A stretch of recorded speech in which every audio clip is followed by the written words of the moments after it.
Howdy folks, this is Scott Swanton. Welcome to my second Christain Harmony talk. This is the second vlog in this series I'm doing. And I want to talk about the roots, the most ancient roots that we know of anyhow, to Christain Harmony singing. I will wax eloquent for just a moment, if you'll pardon me, because we're talking about singing, and this is what I think about singing. I was taught this too. Many creatures sing, but we're just among the creatures who sing. We're not the only. There are lots of other critters that sing. We're not the only ones. It seems to be innate in us. It seems to be just part of us. It's what we do. And I have a lot of speculation, but I'm not going to burden you with that right now. A lot of speculation about singing. But it's old and holy and sacred in every culture. There's some singing tradition that's considered sacred, and I think that's true of all humanity. So far I've not heard of a culture who didn't. There's always something that they do that's holy and sacred. And I was going to do all this thing with a map, but I'm not going to do that because I'm going to assume that y'all have a decent geographical sense of the British Isles. I need you to. You need to understand where Ireland's at and where Scotland's at and where England's at and where Wales is. You know, those are all things right there together. Scotland's in the north, and it's surrounded by islands all the way around. It's kind of like a rooster's comb up here, and there's islands all around the top, and they go all the way almost to Norway. The Orkneys and the Shetlands go almost to Norway, and that's part of Scotland too. And then there's a neck here, and there's a boundary that's Hadrian's Wall, and England's one of the few places in the world where the line on the map is something you can see on the ground.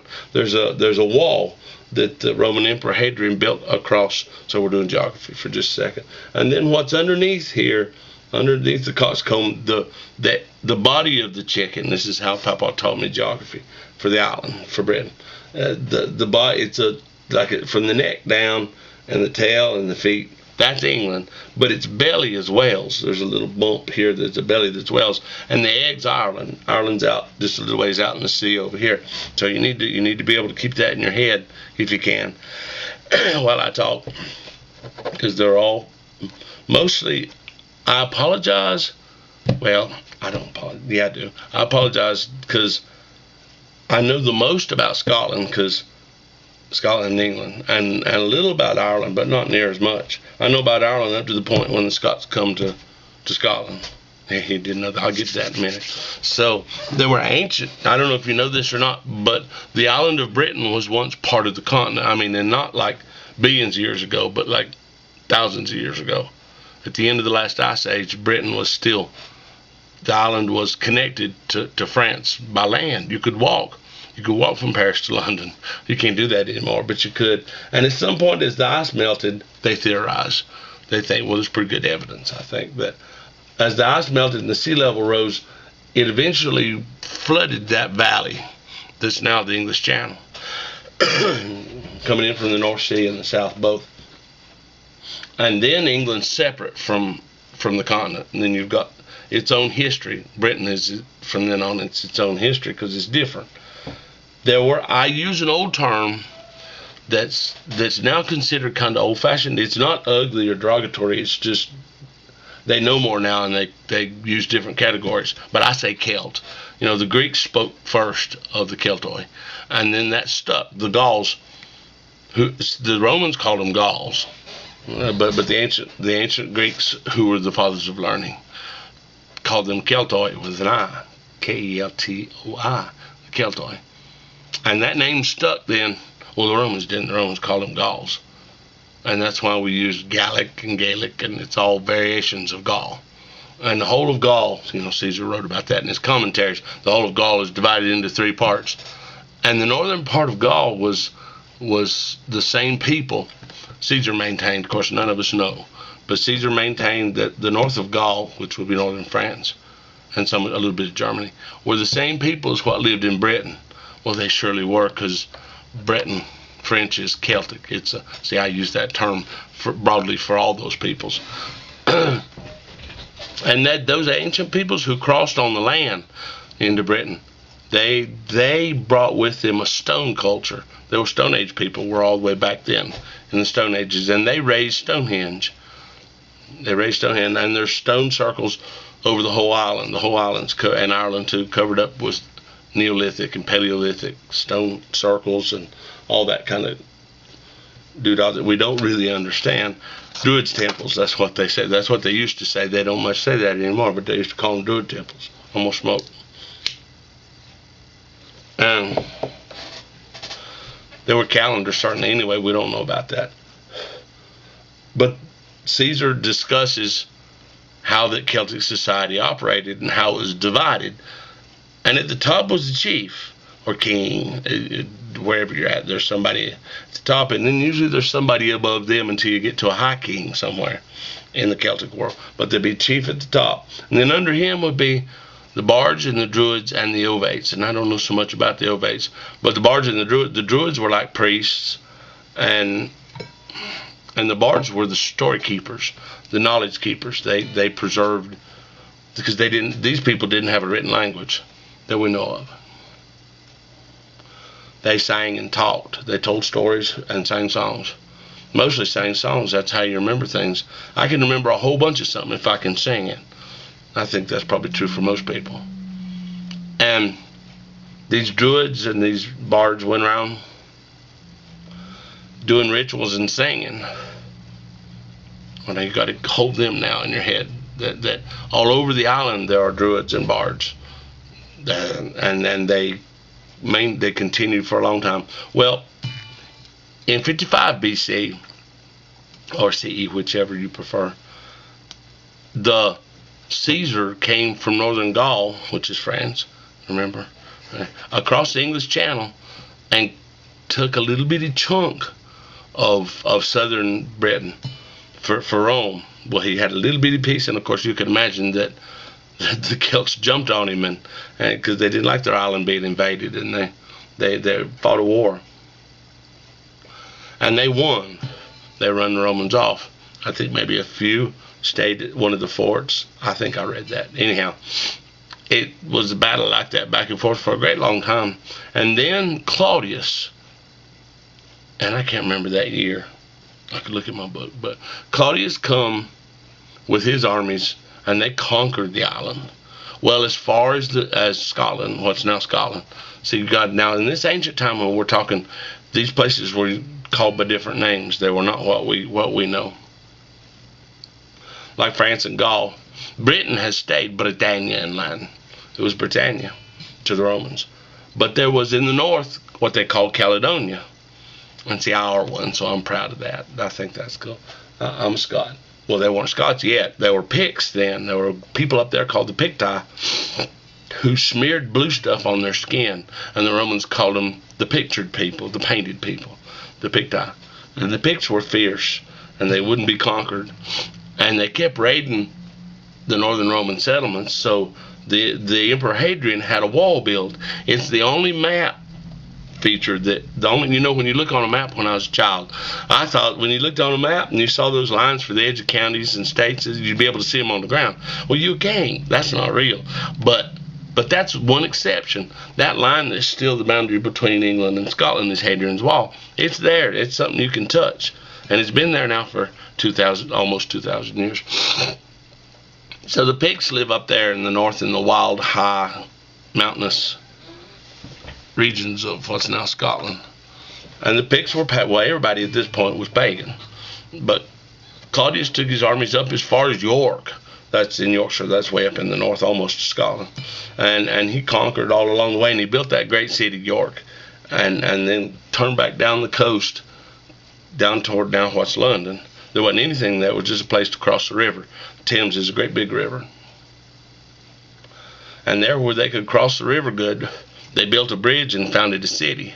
And that's London now. It was Londinium then, but it was London. So anyway, I'm rambling too much. So the Romans conquered Britain, the southern part, from Hadrian's Wall down.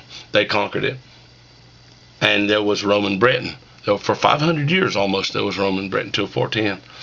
And so you can imagine all that influence. But the Celtic tribes that were at the fringe, at the very edges, they maintained their identity. They didn't become Romanized, I think is the term they used. Not so much The Welsh maybe a little bit. I'd have to argue, but they'd argue with you about it. But certainly in the north they didn't. And still, the Scots are in Ireland. The Scots are from Ireland. They're still in the north in Dalradia. And the Romans built cities and infrastructure and made a great, there was commerce and trade. One of the important things about Britain, and I'll get to that in my conspiracy in a minute, is that they had tin. The ancient world needed tin to make bronze. There was copper in the Middle East, but there wasn't much tin. But there was tin in Britain. That's the one that they speculate. That's one of the main reasons that Rome came, was for their tin. They didn't know about coal yet. There was coal too, but they didn't know about that. But they wanted the tin to make bronze, and it was good, fine, high quality tin in Britain. In Cornwall, I think, is where the tin is or was. Anyway, they mined tin there, and I'll get to that in a little bit more about it. Don't forget about the tin. We're still holding the bards and the ovates up here in your imagination. So, coming back to them, the Druids and the bards officiated at sacred meetings and rituals and things. I'm not talking about the human sacrifice thing, because that's speculation. Nobody knows about that. But they certainly had their festivals, just like we do. They had big festivals, and they had celebrations, and they drank. They knew how to make ale. The ancient Celts knew how to make ale. And mead. That's honey wine. It's good stuff. Anyhow, so Rome flourished. The Romans flourished in Britain's got a moderate a temperate climate, and it grows good food, and there was tin and wool, and there was lots of good things. So the Romans stayed for 400 and some years, and when things started to go to pot in Italy, the emperor at the time, whoever he was, I don't remember, called the legions home, and they abandoned Britain. They left. And the legions were the backbone of Roman society in Britain. So things kind of went haywire. It'd be kind of like if the federal government called everything they do back to Washington. It'd be weird, wouldn't it? It'd be strange. Or maybe it'd be good. I don't know. We won't talk about that.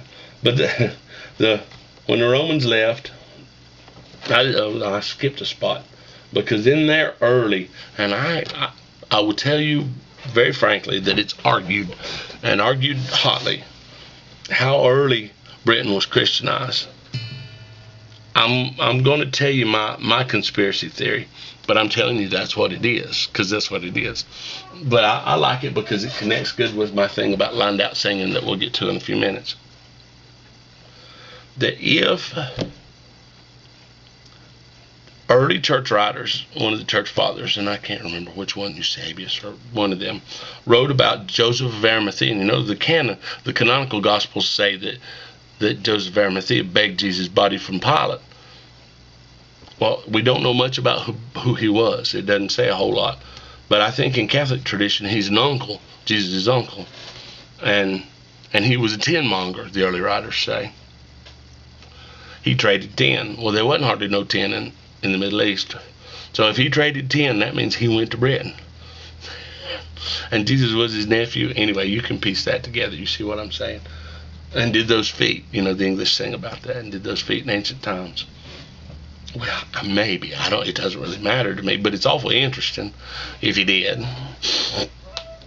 Because when the first Christian missionaries come to the island, they were already Christians. But they weren't like the Christians in Rome. They were different because they were in Britain. Their practices were different, and they quarreled about that. So now I'm up to about the 3rd century. This early quarreling happened mostly in the 2nd century, and AD. And the 3rd century, they sent Augustine from Rome, and he'd come to England to convert them, quote unquote, the poor raging barbarians who already had churches and monasteries and who were already Christian. And he wrote back to the Pope then, whoever it was, the Bishop of Rome, the English should say, that saying that these people they already know about the message of Jesus and the gospel. I wonder how that happened. And at the Second Great Council, I get my facts mixed up, and I shouldn't talk about things I'm not sure. The Council of Trent, I'm not sure it was the second, but it was early. At that council, the Bishop of York had the seat of authority because he was recognized as the oldest bishopric. Henry VIII argued about that later. I'll get to them in a minute, in a little while. So you've still got the bards up there. Well, when they called their church, when there was a real separation, when they recognized a difference between they and Rome, they called their church the Culdi, the Church of the Culdi. And I can't remember what that means in Gallic. It means something real simple, but I can't remember what it was. Anyway, the Druids and the people, those old pagan people, when they converted to Christianity, it wasn't like getting saved at church. It was like the whole village, the whole community, maybe the whole province, the whole shire would convert. But they didn't stop doing the things they had done before. They continued, and I imagine the singing was one of those things in the 3rd century.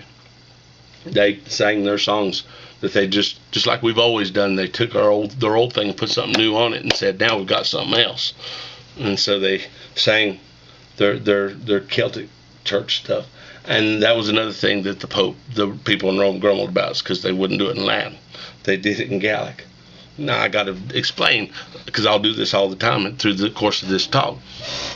Gaelic is what they speak in Ireland. Gaelic is in Ireland. Gallic is in Scotland. And Welsh is just Welsh. It's just Welsh. But it's related to them. They can understand each other a little bit. Anyhow, they continue to do their Celtic language church. And when Augustine come and imposed the rituals of Rome and the language of Rome over these people, Latin, that old Church of the Culdi, they say, legend says, went underground. That they continued to do their things, and the monks cut their tonsures funny, and they didn't keep Easter right. There was a whole bunch of things that they grumbled about, but they kept doing their thing like they had done it before. Rome's funny about that Easter business, ain't they? And the Celtic church went underground, probably in the 4th century, about the time that the legions left, the strong, powerful Roman missionaries came to make England be like Britain, be like Rome. And it worked for the most part. But in those fringe places where the people were not quite, they continued to do things like they had always done them, with just a new coat of polish, something different on it to make it look different. And the Church of the Culdi was stamped out, they say. Well, how did I find that awfully? On some little tiny island like Barra in Scotland, how did they stamp out the old Culdi church? I can't believe there was enough of them to have done that. I think it continued on. Now, I don't have a dog in the doctrinal fight. This is history. This is my space. This is about singing. This is about singing. I know it don't look like it yet, but it will be. My phone's grumbling. The Roman Church came to power and ruled the island, tried to rule the island all the way up through the Reformation. And of course now I've made a great leap.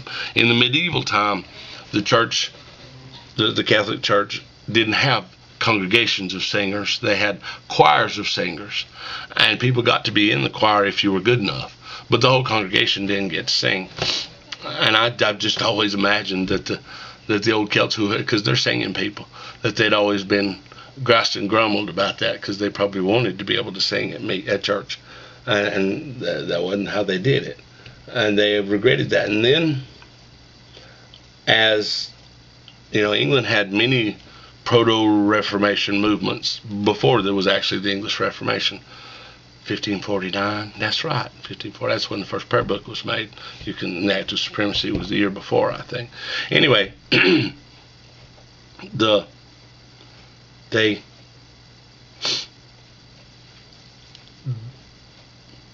VIII and that came later, but there were early, that's what I was talking about, there were early Reformation movements, but the Lollards, I think they were called, and they translated the Bible into English, and they were trying to do that Reformation thing long time, couple hundred years before it actually happened. So I tend to think that constantly pushing up from the underground was that old Celtic church that never went away, that never ceased to exist. It just didn't have a place. It got cut down. They were pretty fierce with them folks, called them witches, and did terrible things. But they sung in their underground thing, well, and sometimes quite literally caves. And then when England decided to be Protestant, Scotland in the north decided to be Presbyterian. That was their Reformation. John Knox come and preached and converted the Scots to Presbyterianism. Well, as soon as they became Protestant, they wanted to sing.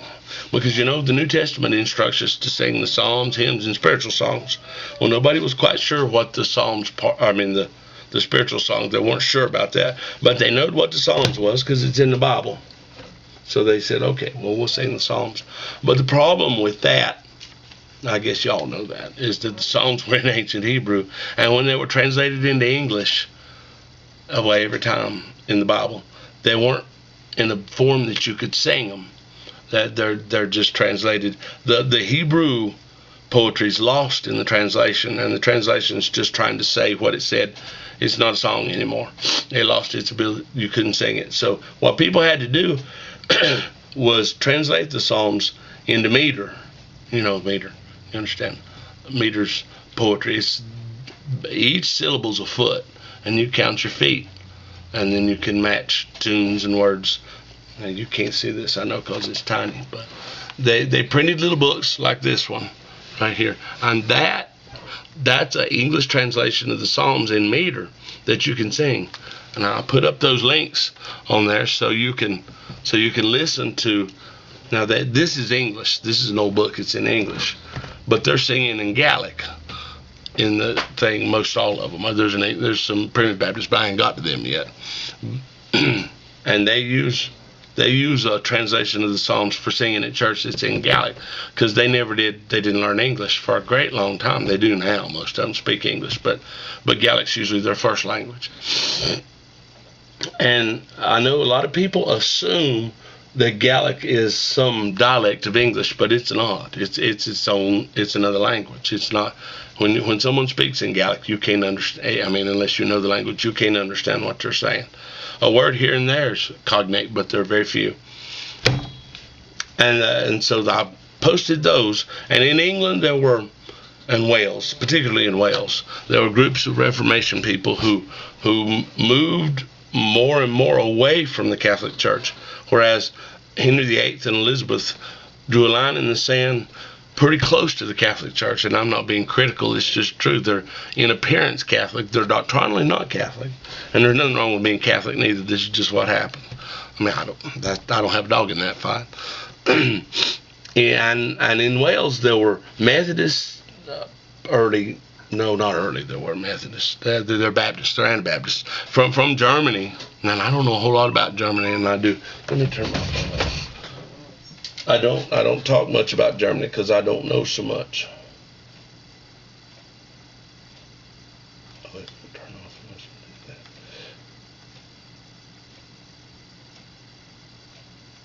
And in Germany,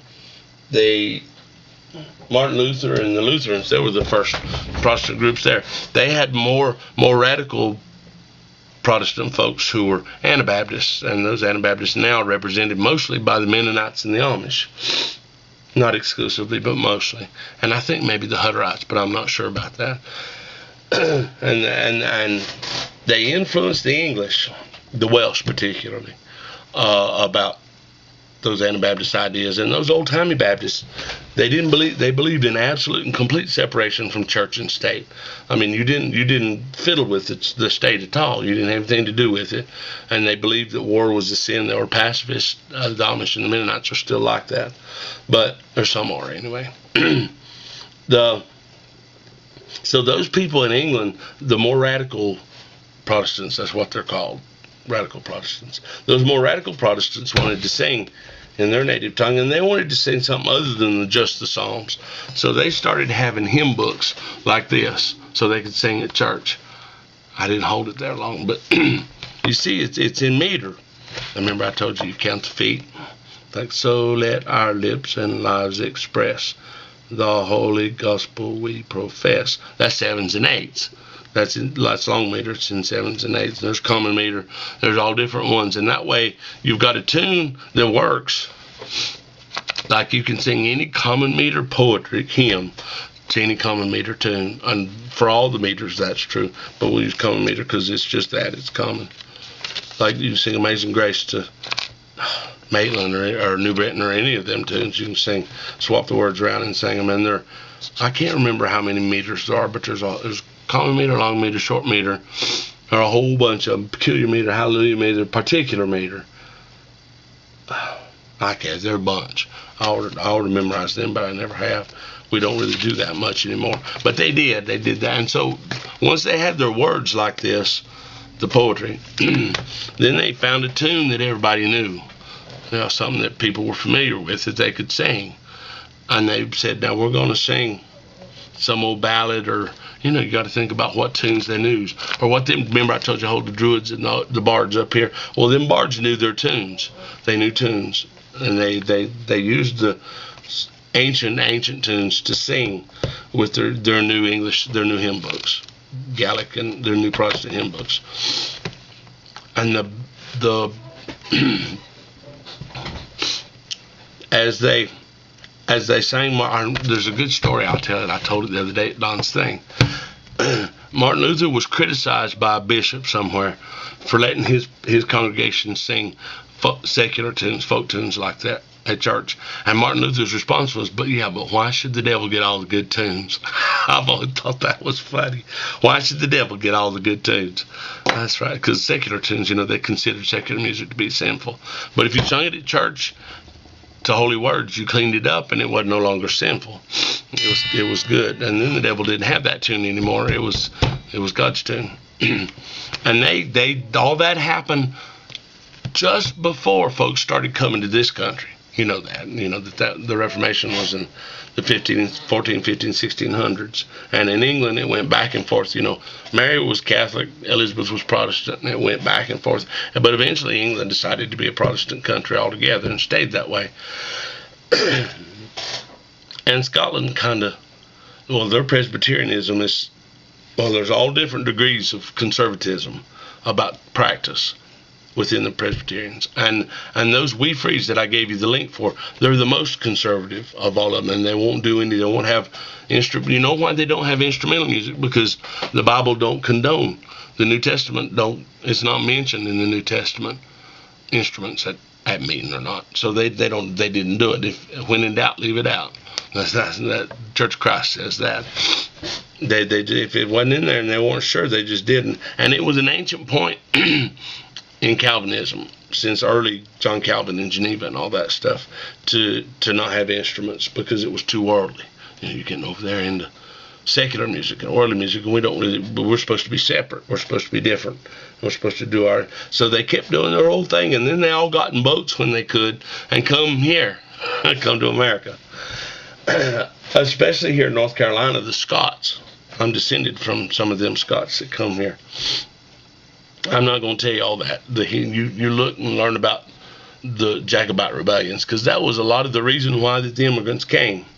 And remember, Scotland's mostly a whole lot an island nation. All around the top, there are all those little tiny islands scattered all over the place, and they're isolated in a way that the mountains aren't. Even, you can walk here, but it takes you a while. But you couldn't, unless you had a boat and knew how, you couldn't get there. But they're seafaring people. They knew how to do that. And they used these little books when they come to this country. The first book printed in the United States was called the Bay Psalm Book, and it was printed in 1640. And in Boston, I think, but I'm not sure about in Massachusetts, Somers, anyway. And people didn't always, like I said, they got tired of singing just the Psalms. And in clunky old, there were translations of the Psalms, metrical translations of the Psalms done for the King James Bible. It wasn't 1611, though. I think it was a little later. But anyway, it was printed in with it, and that was the Stern Hopkins Psalter. And it's rough and clunky, and by the mid-1600s, it was old-fashioned language, and they didn't much like it. And everybody groused and grumbled about the Psalms being unsingable and unreasonable in those old-fashioned translations. So Dr. Isaac Watts determined that he would translate the Psalms into something that made sense and something that could be sung better. And he lived in the 18th century, mid-18th century. And he did this little book right here is a complete Watts. And it's got all of his every psalm's translated in here into good metrical, singable English. What was at the time modern English. It's not to us, but it was then. And it's also bound with hymns, and that was a departure to start including hymns, because the new people decided that they wanted to be able to sing about their spiritual experience and not just sing the psalms. They wanted to sing psalms too, but then they'd sing hymns. So there began to be a proliferation of hymn books, little fat books like these. Lots and lots and lots and lots of them. I'll tell you about this one in a minute. This is an American book. Well, they both are. They're both American. But that was compiled in England and printed in the United States. And so the people here, when they come, they were singing them old lined out, like you listen to on YouTube, those old lined days. Because they lined out because people were illiterate. The vast majority of people were illiterate. They couldn't read. So they wanted to sing their psalms and hymns, but they couldn't read them. So they'd find one person in the congregation who could read, and he'd line it out. He'd give one line, and then they'd sing it back. They'd sing it, the line he'd said, then he'd say the next one, and then they'd sing it. And that's what you heard in Gallic. And the Printed Baptists do that, but not with the Psalms. They don't usually sing the Psalms anymore. And it was ungoverned. Now, see, I'm going to tell you something you'll be surprised. Some of you will be surprised to hear me say this, but I know it's so. That the singing in America out of these old words-only books was chaotic and not very good. Every account, well, not every, but most of the accounts that you read talk about how bad the singing was. And these little only words book, they began to be people began to want music, like printed music. You know, the Bass Song book had 5 tunes or 6, I can't remember. There were tunes in it, but then people couldn't read them tunes. Oh, they were in there, but they couldn't read them. And it's printed with fossil laws, but not shapes. The shapes come. We ain't down to the shapes yet. This is way back before then. But it's printed with letters under the notes, an F and an S and an L and an M for the letters. I mean, to get the notes right. In those old English fossil laws, that's the English style, singing fossil laws instead of do re mi's. That's Italian. Re mi fa sol la. That comes from Italy. It's Italian. But they get all mixed up together in America, you know, because that's the beauty of America, is we mix up our cultures, and all the things that come here together to make us are all mixed up from all over the place. But I'm following this strand down. I've come from the British Isles. You know, you've got the Church of the Culdee that turned into Presbyterians. Some, anyhow. Some Presbyterians might be offended. I don't mean any offense. It just looks to me like that the singing, not so much practice, but the singing, they carried over their singing that was older, and it's come into the Presbyterian Church, and none of them, I don't think. Well, yeah, the Wee Frees, but in America the Presbyterians don't line out anymore, but they still do in Scotland. And there was a doctrinal thing about it. It wasn't just because sometimes you hear people talk and they say that they lined out the hymns and they sung a cappella because they couldn't afford an instrument. Phooey, that ain't right. They most assuredly could. They just chose not to. They said singing's better without instruments. And they didn't want a bunch of instruments muddling up the singing. There's just the voice, just the voice, God's harp, yeah, the sacred harp, us singing. And in New England, where of course in colonial times the vast majority of the population was in New England, you know, Massachusetts and up there, Pennsylvania, along in there, they groused and grumbled about their singing, and they determined that they wanted to do something different. Now the next one I'm going to do the books when there starts being tune books. And see, they're not hymn books. That's a hymn book. These are tune books. They have tunes in them to sing the hymns with. They're kind of it's a melding of two things together. And these old things didn't have, and they didn't write down their tunes. They didn't read any music. So when the Church of the Culdee converted to Presbyterianism, and they come with their ancient old Druidic singing to this country, the Primitive Baptists, course, you can't prove. There's no way to prove, but you could probably find. Well, I know they're in ancient old Celtic modes. I know that ancient old Celtic modes with funny the scales. That's one reason. There's strange songs in our book that don't have.